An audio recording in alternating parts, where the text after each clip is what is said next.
su tokiais dalykais kalbėti. Labą dieną. Mūsų svečius garbingi du pilietė Plungės, Birutė ir Anatolijus Danilina. Ir irklaujama pradininką Plungė.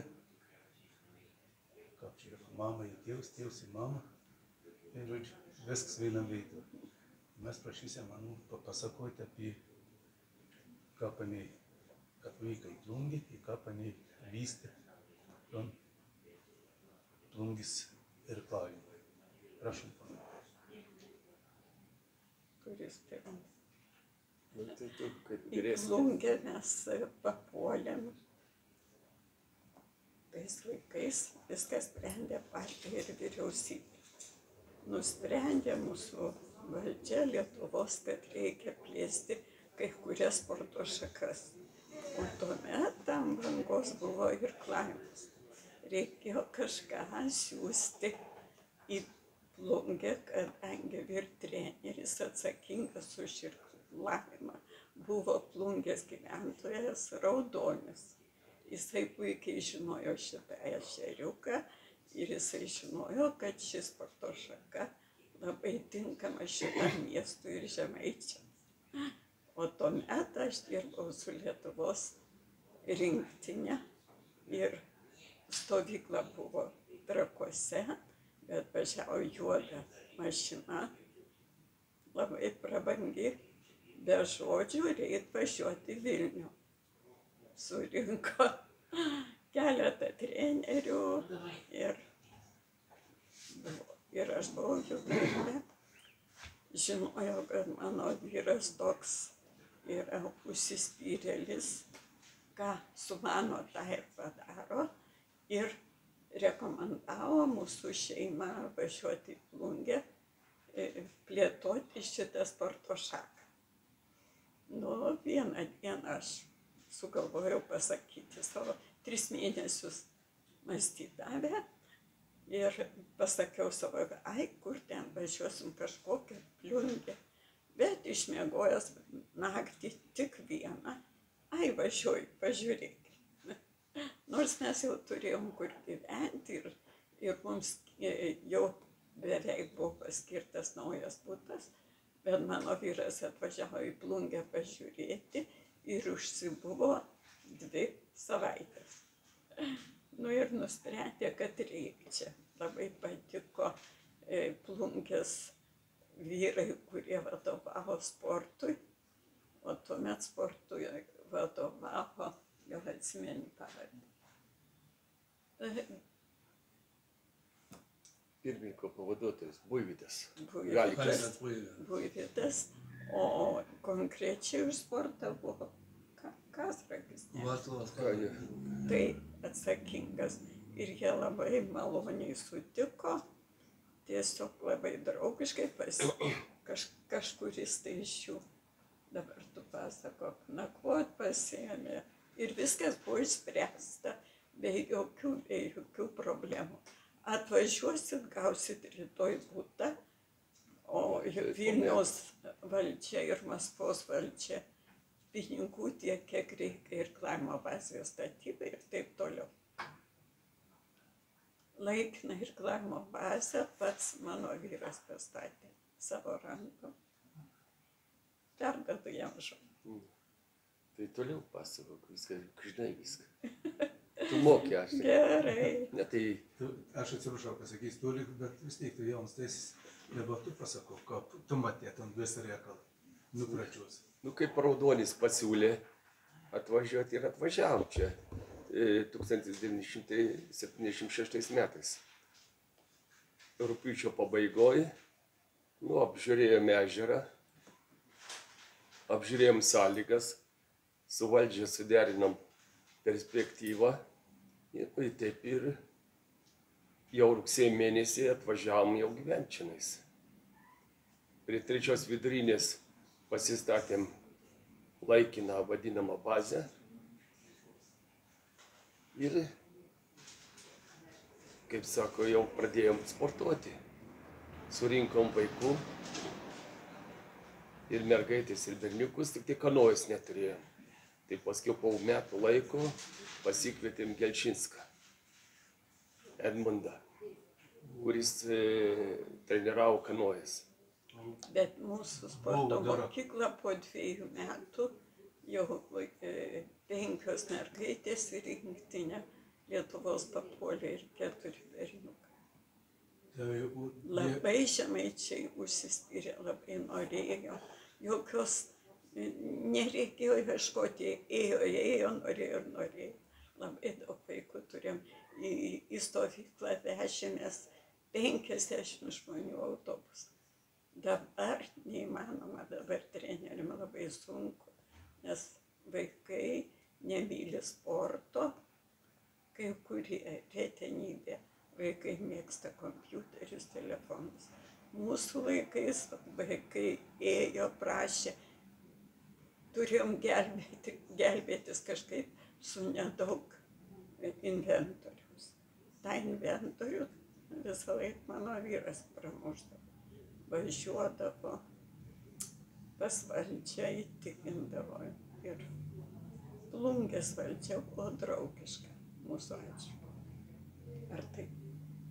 Kad sakot, treneris Gelčinsko, ar nebuvo ten tokie tarpe? Tarpe buvo dar vienas Akavickas. Akrantlis.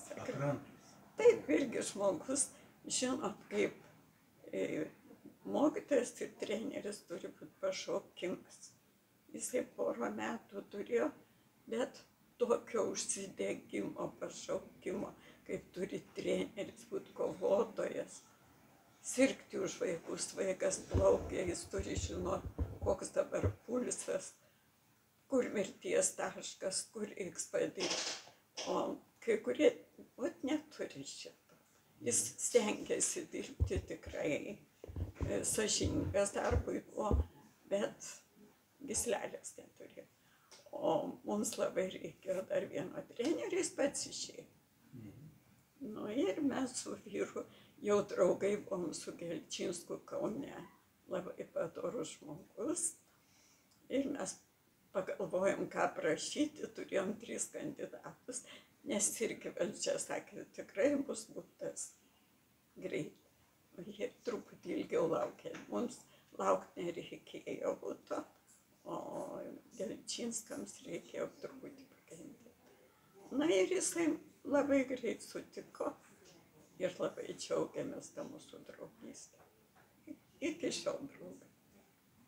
Aš biškį įsiterpsiu, kadangi žiūrės ir jaunesni žmonės, apie butą gavimą, negavimą, buvo tarybinė laika, gaudavom butus. Buvo tokia tvarka, kad gyveni, prašau pareiškėjimą, būtų įgauti, nebuvo kaip dabar, kad paėmė ir nusipirka. Ne, tai buvo irgi sunku ištrinti. Kyšiai viskas, bet mums Vilniui jau pažadėjo, kad jeigu jūs važiuosit, gausit tą, mes taip būtumėm nuvažiavę iš Kauno, kur viską turėjo. Turi. Ištrinkit, ką norit. Viską Ne, viskas į gerą. Aš nemoku ištinti. Turi, kaip dabar, jeigu parsivežėt, gal pirmusius jūs auklėtinius, pačius pirmusius, vis tiek veids kažkas buvo pirmas. Ar ir koks atmintie? Nu, yra daug yra. Vienas iš pirmųjų, kuris jau pateko Lietuvos rinktinę. Nu, mokytojas muzikos mokyklos dabar Simutis Valdas, Ričardas Mackevičius, Kondratas, jie visi tapo sporto meistrais. Kad ką nepamiršti. Kaveckas Antanas, kanojininkas. Kaveckas, iš mergaičių, dabar dirba kinesterapeutėm, Sapiagaitė, Vaida Gedvilaitė, Rasa. Amžinatilsį labai gerus rezultatus rodanti. Užkrito pavardė. Raida Astrauskaitė. Jinai sportavo beveik iki išėjimo į kitą pasaulį ir laimėjo pasaulio veterano varžybas 2 kartus iš eilės. Taip. Mokesčių direktorių, ką paminė, irgi Vaida. Vaida Raibužytė. Finansų dabar Raibužaitė. finansų sėdė. Dabar jinai, dabar nereikia. Rūbužytė. Paskui Raibužytė. Raibužytė. Virginija Raibužytė Vaida. Papievytė, vat 4 mergaitės buvo Lietuvos rinktiniai. Važiavome į Vidurinę Aziją 2 kart, po 3, daug stovyklų turėjom. Ir manau, kad iš tokios plungės daug irkluotojų paruošėm, kurie dabar Paplauską nepaminėjom Donatą, kuri dirba šitoj sporto srity, fizinių mokytojų tėvais. Fizinė mokytoja. Taip. Ir visi sportininkai, aš čia jaunai kartai, mūsų vaikai, kurie sportavo, mes jų begalę turėjom, bet visi tvirtai stovi ant savo kojų, visi kultūringi, visi kažką pasiekė. Todėl, kad reikia būti labai stiprios valios, labai kantri, kad patapti bet kokiu sportininku, bet irklavimas yra viena iš sunkiausių sporto šakų. Taip kaip dviratis, irklavimas jau yra mokslo įrodyta, kad tai yra sunkiausias, todėl kad kovoju ne tik su savimi, kovoju su gamta. Ir tik tai valingi žmonės, tik tai ryžtingi gali pasiekti rezultatą. Tuliko kapta irklavimo bazė prieš pat olimpiadą atsirado. Čia aš galvoju, kad turėtum papasakoti savo kryžiaus ir kovos žygius. Tas buvo 79 metais darbo rezervų pirmininkas Strikaitis Viktoras pasiūlė irklavimo bazę su Raudoniu, kad čia pastatyti. Ir Maskvoje atsakingas. Ir paskiau jie, kaip mes irgi, kaip sakant, mums tai dar geriau, kad tikra irklavimo bazė, o ne būtkė, tai jie važiavo į Maskvą, įrodė, kad reikalinga ir gavo finansavimą. Nuo 79 metais pradėjom projektuoti, 80 metais pradėjom statyti ir jeigu aš neklystu, 1982 metais pastatėm irklavimo bazę. Nors 80 metais buvo užkonservuota dėl finansavimo, kadangi olimpiada buvo, bet, kaip pasakyti, tokį padarėm nelegalų žestą, nes buvo toks nurodymas, jeigu iki 70% pastatyta, leidžiama būti statyti. O jeigu žemiau, mažiau, kai 70, užkonservuota. Tai mūsų valdžia, Strikaitis Viktoras, pirmininkas darbo rezervų draugijos, tokį raštą parašė, kad 86% įvykdyta, nors buvo įvykdyta gal kokį 40%. Ir po to gavom atsakymą, leidimą užbaigti irklavimo bazę statyti. Tai va tokiu būdu ir pastatėm irklavimo bazę. Buvo distancija 1 kilometras, bazė buvo viena iš geriausių Tarybų Sąjungoje.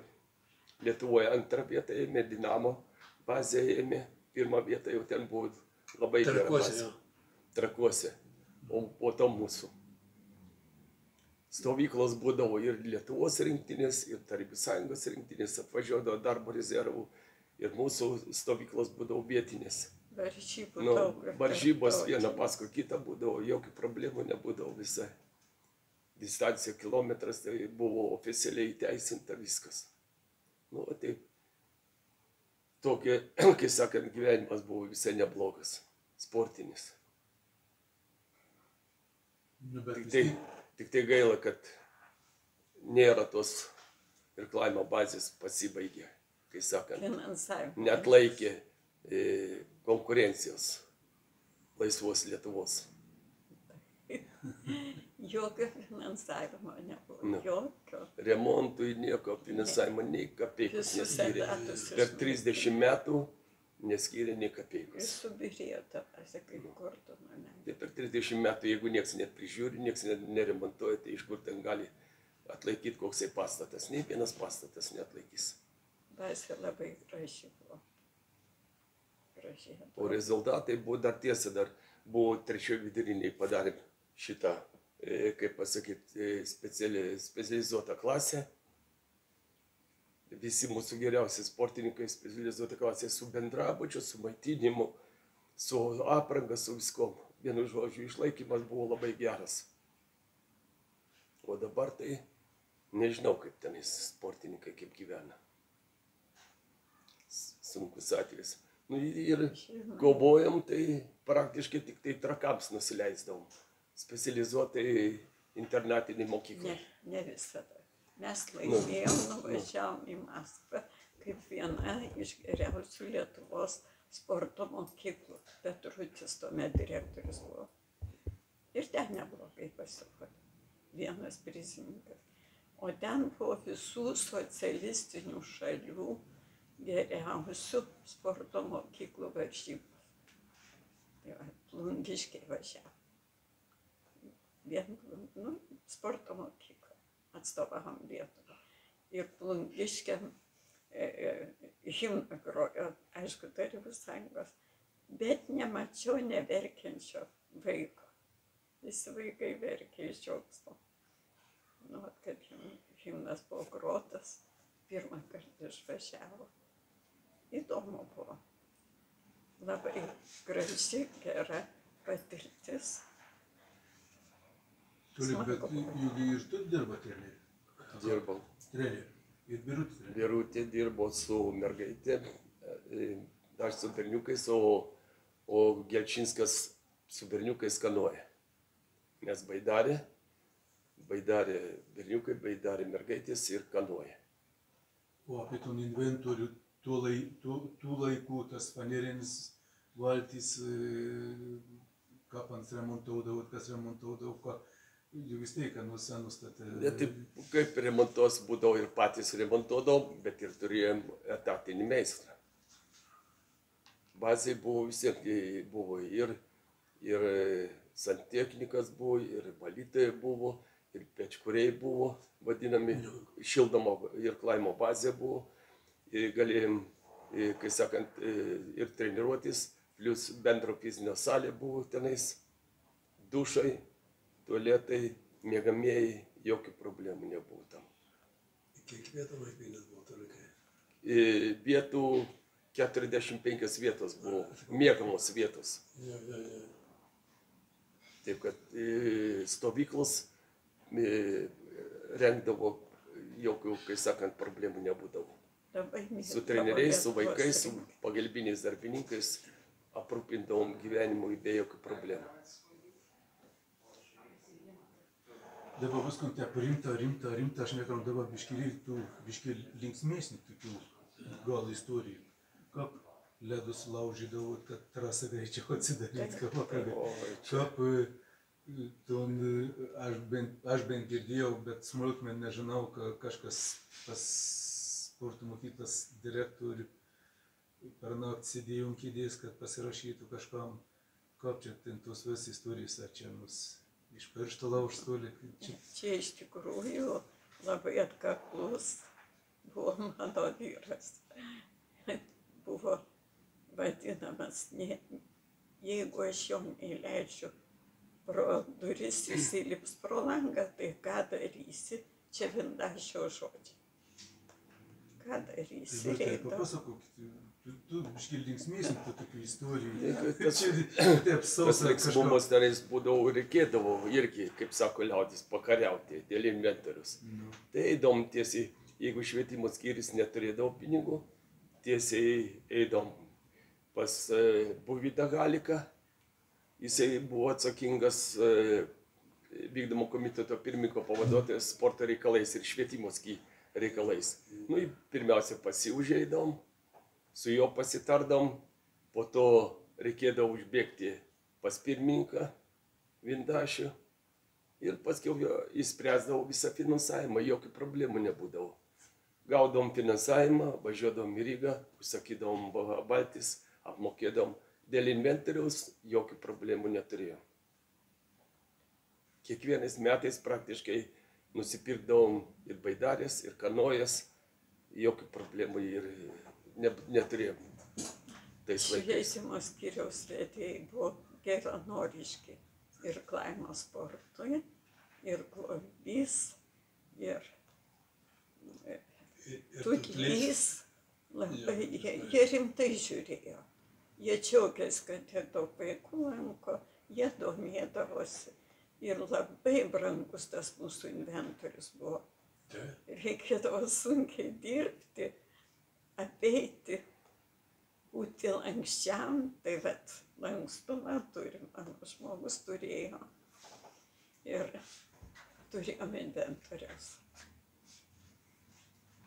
Vaikai nestovėjo ant kranto, nelaukė, o kitose sporto mokyklose sunkiau buvo su inventoriu. Klausdavo iš kur, kaip, ką. Čia reikėjo labai dirbti sunkiai, kad gauti tą inventorių. Ir į Maskvą reikdavo važiuoti su pripildytu krepšiu rūkytų dešrų, lietuviškų trauktinių ir į Rygą. Tuo pačiu tuščiom rankom nenuvažiuosi, nieks tavęs neišklausys. Tai va taip ir dirbo. Tuo metu buvęs direktorius mano vyras. Buvau pas kažkokį tai valdininką, tulik. Iš tikrųjų tas buvo, kad sėdėjo tol, kol pasiruoš, kad... Taip ir buvau. Pas Buivydą sėdėjęs. Aišku, Petrutis buvo sporto mokyklos direktorius. Jis norėdavo to pačio, ką, bet jisai žinojo, kad čia nepraeis. Tai vat reikėjo padaryti tokią pat nuomonę, kad norai sutaptų. Sporto mokyklos direktorius, tai jisai kartais ir užnakvodavo pas Petrutį, kol būdavo teigiamas rezultatas. Tolis toks rinsi. Jis bando atsirinkti. Dar negrįžo iš kovų lauką, dar negrįžo. Visko buvo. Su Česlavu Milinsku irgi, kai statė, irgi kariavau kaip reikia. Vis stabdžiai būdavo iš statybinių pusių, o norėdavom kuo greičiau pastatyti, kad greičiau. Užtat ir 3 metus statė ir Klaimo bazę, bendru mastu. Su projektais, su viskom gausi 3 metai. Dabar gražiai pastatyti. Aš įsiterpsiu irgi truputį, atsiprašau, įsiterpsiu aš tada. Tad man teko dirbti kartu irgi, tai buvo sporto pirmininku, kai dirbau, tai aš visada žinodavau, jeigu jau koks triukšmas, kas nors yra, tai jau yra atėjęs tolikas į pasivykdomą komiteto pirmininką arba pas Buivydą, jau skambėdavo koridorius, skambėdavo. Tai nuslėdavo, kad seka, kas čia kur, tai statybos reikalais visi į vieną kartą patekau taip, kad pirmininkas atdarė duris, aplepęs sandašį, atdarė duris ir varo toliką lauk. Iš kabineto varo lauk toliką.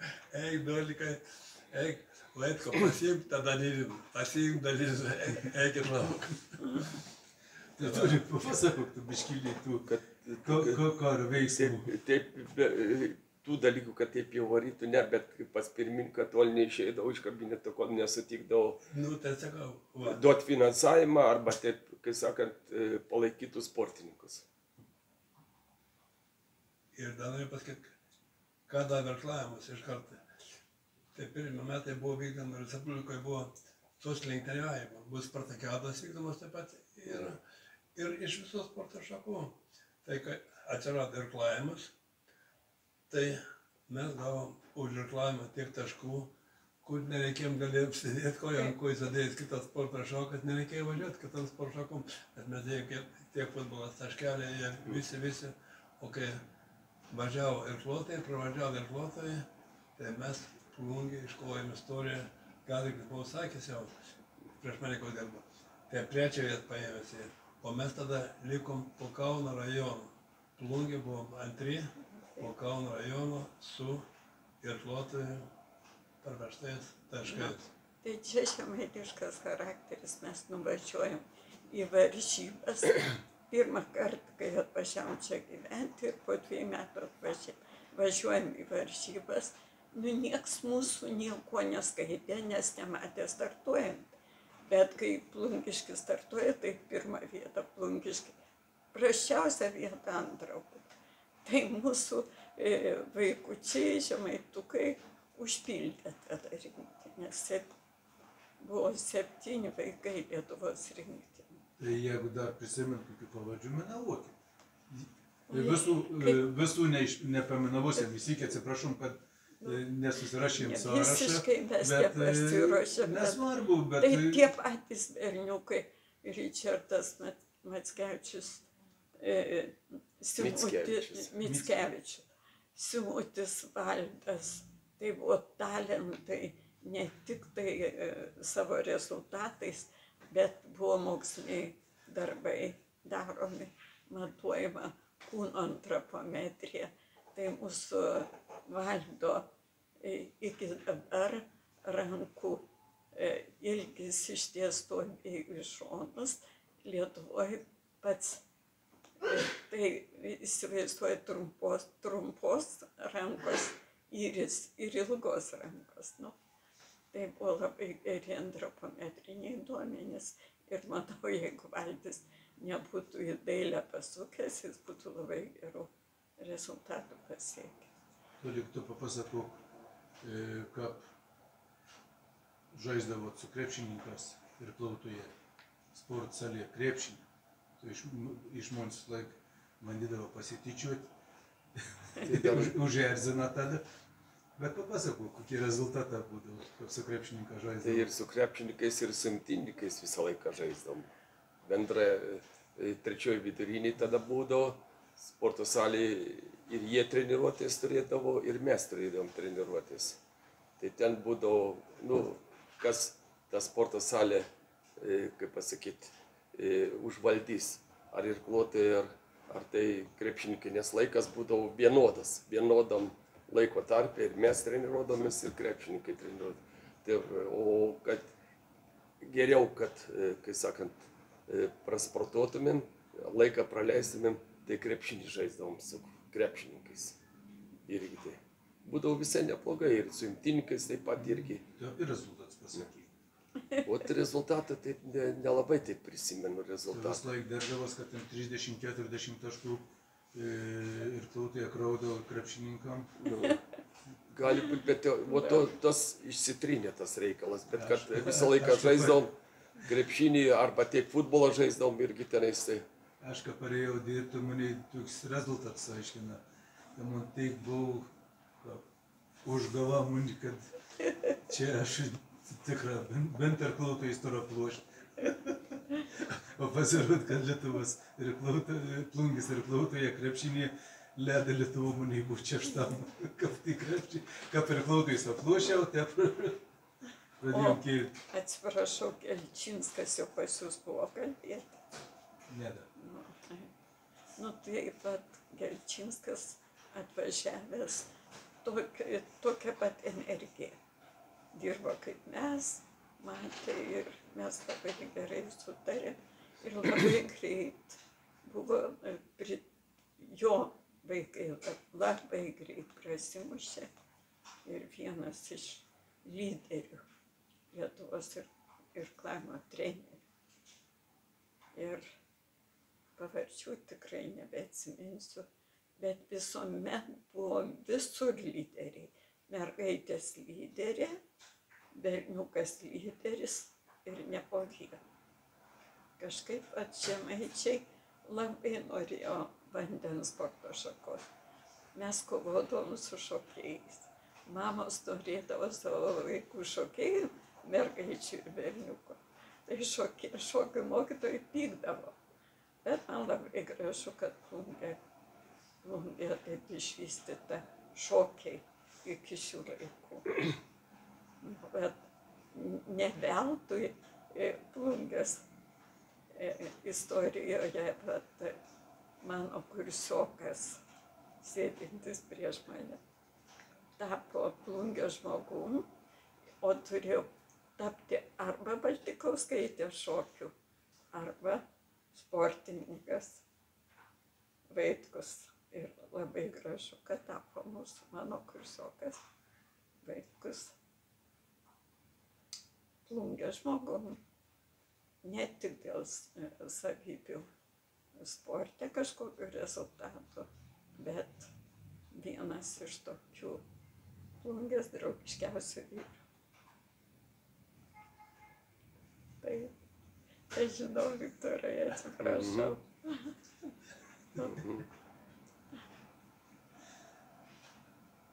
Smagu, mes žadam su vyru išvažiuoti iš Plungės. Labai smagu gyventi buvo tarp žemaičių ir su Širdgėla paliekam Plungę. Bet toks amžius, vaikai nori, kad grįžtume į Kauną, gyventume šalia savų, šalia giminių. Nusprendėm išvažiuoti. Tai užsiminkite apie šeimą, kas plaka, kur kas, kai jau tą kryptim pajudėjom. Mano dukra baigė Kūno kultūros institutą kineziterapiją ir magistratūrą baigė medicinos universitete kineziterapeutė reabilitologė. Ir labai sėkmingai dirba. Abu mano vaikai sėkmingi. Džiaugiuosi, Dievui dėkoju. Ir vardus pasakykit, jei nepaslaptys. Dukrytė Rasa, o sūnus Evaldas. Tėvam ant nugaros nesėdi. Atsiprašau, kaip tik dukras skambino. Ramybės Na ir neduoda. pasišnekėt. Labas, Rasituk. Aš taip žadėjau sakyti. Gerai, kaip tik mes čia tokį interviu duodam su tėvu. Apie sportą įrašinėjai. Ir sako, papasakokit apie savo vaikus. Ir aš pasakoju, kad mano dukra baigė kineziterapiją ir taip toliau. Gerai, Rasti. Linkėjimą nuo publikos. Gerai, bučiuoju. Iki, linkėjimų. Iki. Nu, atsiprašau. Tikrina, ar neserga, ar viskas gerai, kontrolė vyksta. Kunda. Nu taip, mes tikrai... Dar papasakok, kaip tas būdavo visas tavo kelionės per kaimus, kaip būdavo. Kaip tu brazdėdavai per kaimus, kur rinkdavai, tai matydavai vaikus, kurie tas...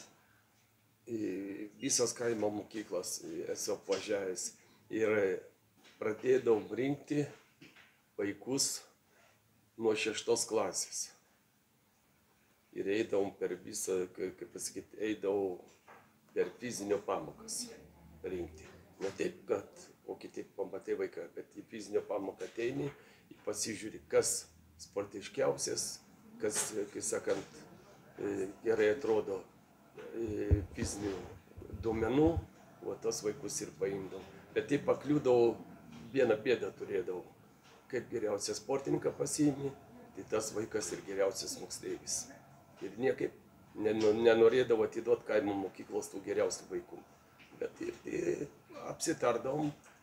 pasitardom su tais direktoriais, su pavaduotojais. Tėvai patenkinti, bet sunkiai, pirmieji žingsniai buvo labai sunkus. Kaip vaiką atiduoti, kaip sakant, iš šeimos į vadinamą internatą. Čia tie tėvai, kurie gerai finansiškai, bet tie tėvai, kurie truputį socialinis tas lygis žemesnis, jie tokie patenkinti buvo. nes čia vaikai gaudo maitinimą, aprangą, ne visą sportinę. Nu ir našta mažesnė. Iš didelių šeimų buvo.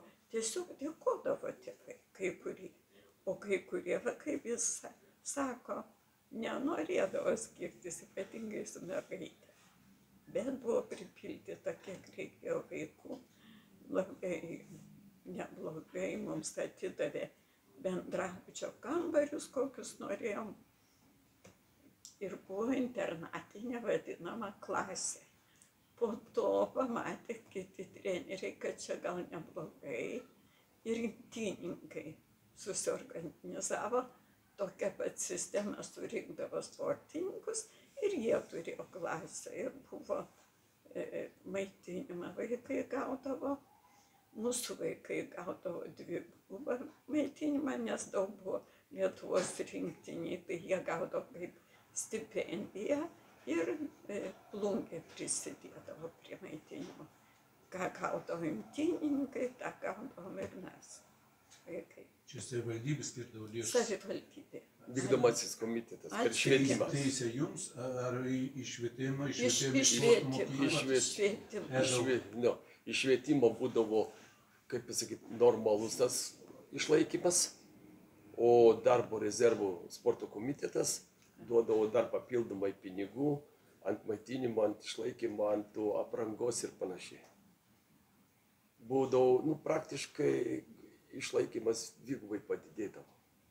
Čia mano vyro dėka, lankstumo jo dėka, maitinimą tas. Kadangi jis nesigir, buger, pagirka, nes vedus su vaiku žinom, bet žmonėms tai nelabai žmonės to nežinos, tai tu pagir, buger. Inventorių pirkdavo ir Maskva padėjo mums labai, kadangi darbo rezervai buvo Tarybų Sąjungoje organizacija labai plati. Tai iš ten gaudom vieną dalyką, pavyzdžiui, aprangą. Plungės valdžia mitybos daugiau duodavo, maitindavo. Maitindavot mokyklos valgyklą? Taip, taip. Bendrabučio valgyklą. Bendrabučio valgyklą visą laiką valgė. Buvo turi savo valgyklą, mokyklą savo valgyklą. Savo mokyklą. Taip, taip. O bendrabutį ir pusryčiai, pietus ir vakarienė buvo. Ir auklėtojų nereikėjo jokių. Tie patys auklėtojai dirbo su tais vaikais po pietų. Nereikėjo treneriams dirbti. Mes tik tai 3 kartus į dieną dirbdavom su tais vaikais, kurie rinktiniai buvo. Tai jau 6 ryto keldavomės, eidavom kelt vaikus ir auklėtojas jos labai padėdavo mums. Vienu žodžiu, su švietimu labai gražiai sugyveno. Labai didelį dėmesį kreipė sportui. Tuomet, kai mes dirbome, kai aš dirbau. Labai didelį. Dabar irgi sudaro įvaizdį, kad skiria dėmesį. Tuomet mes... Tada skyriau, dabar sudaro įvaizdį. Tuomet, kas paremtas finansais, tai jau tikrai.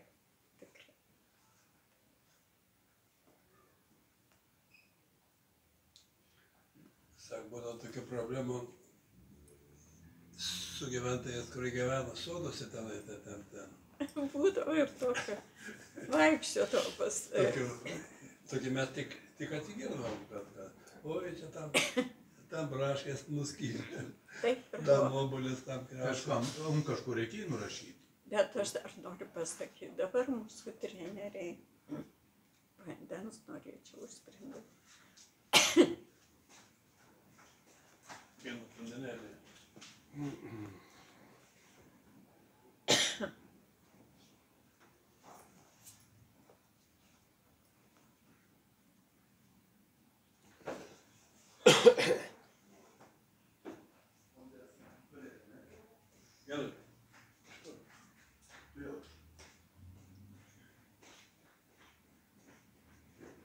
Aš iš buteliuko galėjau atsakyti.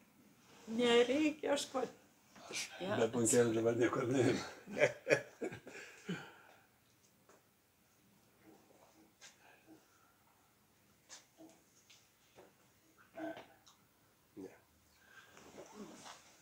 Bet smagus gyvenimas taip dabar išėjo. Ar gailitės, kad atvažiavot? Nesigailim. Ačiū. Toliau gal. Aš tik noriu pasakyti, Prašom, kad nepasirūpinam iš ko. kaip sunkiai dabar mūsų treneriai dirba. Ačiū. O mes, pavyzdžiui, aš dirbau, jisai atrinkdavo vaikus, o aš dirbau trenerė. Aš ne vieno vaiko neišleisdavau vieno plaukti. Turėjau motorinę, turėjau benzino tiek, kiek reikia. Dabar treneriam, kiek žinau, sunku su benzinu jiems. Reikia kovoti, kad varžybom gautų. Gal aš klaidingai ką nors suvokiu. Bet treneris nuo kranto dirba, todėl, kad neturi benzino. O vaikas taip plaukia. Aišku, jie su gelbėjimo liemenėm plaukia. Tai va, tikrai tais laikais buvo gerai gerų trenerių, viską turėjau. O čia išbraukit, ką pasakyti. Nežinau, nepatiks kažkam. Bet iš tikrųjų, nei aš tai dar gaudavau iš Lietuvos rinktinės, bet ir kiti treneriai, kurie dirbdavo, kiek reikėjo, tiek gaudavom benzino. Ir nereikdavo, vyras suveikdavo. Gal jam buvo sunkiau, man nerūpėjo mano bakelis benzino pilnas buvo. Apsaugos priemonėm nebuvo problemų visai. Benzino kiek reikėjo, tiek buvo, motorinių valčių kiek reikėjo, visi treneriai turėjo. Atskiras asmeniškas. Kiekvienas motorinę valtį turėjo, kiekvienas, kai sako, kiek reikėjo, tiek benzino ir buvo. Kol treniruotė vyksta, iš paskos visą laiką važiuodavo treneris.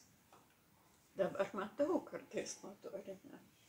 Plaukia paskui vaikus, bet aš tikrai žinau, kad jiem benzino neužtenka. Arba jie patys dasiperka, jeigu ruošiasi varžybų. O su Raudonium čia Plungiškių geri santykiai buvo? Labai gerai. Tai Lietuvos rinktinė visą laiką atvažiuodavo, kiekvienais metais į Lietuvos rinktinė. Stovėdavom. Jokių problemų nebuvo. Būdavo. Mylėjo mus. Ir Tai čia Raudonio sąskaita, kaip sakant, ir mes atvažiavom. Jisai labai norėjo, kad Plungėje atsidarytų irklavimo sporto šaka. Jo pagalba ir čia mes atvažiavom. Jis ir sporto departamentą irgi turėjo savo vertę. taip. Tiek irkluotojai, tiek Raudonis. Labai turėjo svarų žodį. Jo. Taip.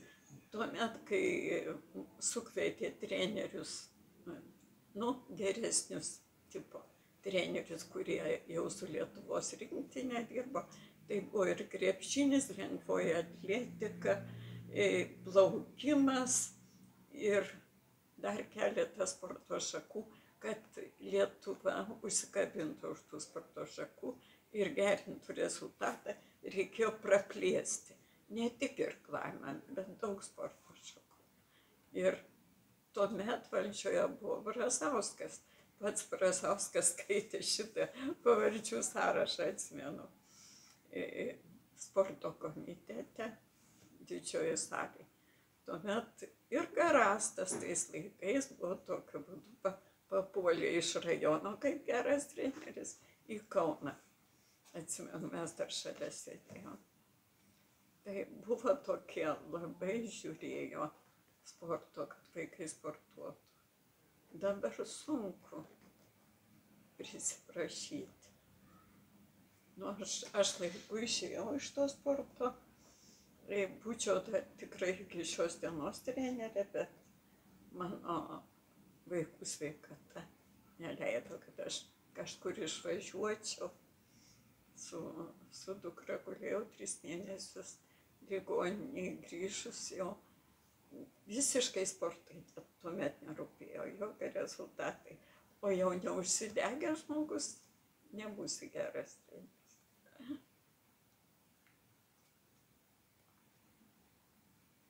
Ir išėmės.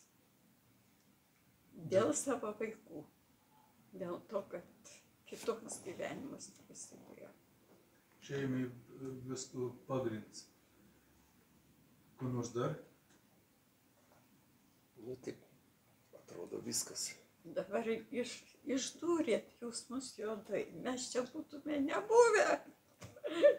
Tai Išdūrėt abudu gausi tik. ačiū Jums, kad Viktoras sutikot. apgavo. Viktoras nepasakė, Jo. kad Ačiū Jums, kad Tokia. sutiko dalyvauti, ačiū, kad papasakojot, nes kas ir įrašyta, kas užrašyta, aš Jums persiųsiu. Išsirinkit, ko ne. O Jėzus. Labai smagu buvo pabendrauti, labai seniai norėjom su Viktoru ten padaryti, sekantis bandysim ir Edmundą pašnekinti, kad mums papasakot savo versiją, nekveitėm kartu su Jumis, nes gal į specialiai, kad mums papasakot savo versiją, supratimą, plunkis ir klausimą. Nuostabus žmogus, Edmundas. Aš į savo brolį vadinu. Labai šiltas, labai geras. Ir dabar girdėti, vat, kai dar kartais padirbu kitą darbą, turbūt visi žino. Tai tėvai, kurių vaikai eina ir kloti, labai vertina jį kaip trenerį, kaip sudrausminantį, kaip tempiantį vaikus iš liūno. Bet jau ir pats jisai sako, kad sunku šiais laikais. Gal aš čia negerai kalbu, bet taip yra. O mes Jums koks nors tekstą dalim paskaityti, mes šnekamės čia iš širdies. Aš bent galvoju, kad mes šnekamės iš širdies, kas ant širdies kas kokie prisiminimai ir dar kartą Jums labai ačiū. Sėkmės, stiprybės, kantrybės, sveikatos jėdom, vakam, šeima ir džiaukimės gyvenimu. Ir dar norėčiau paprašyti, mes išjungi, kad gal kokio nuotraukėčių, ką nors iš Jūsų ten prie bazės, su irkluotai, ką nors. Reikia užsiimti, žinau.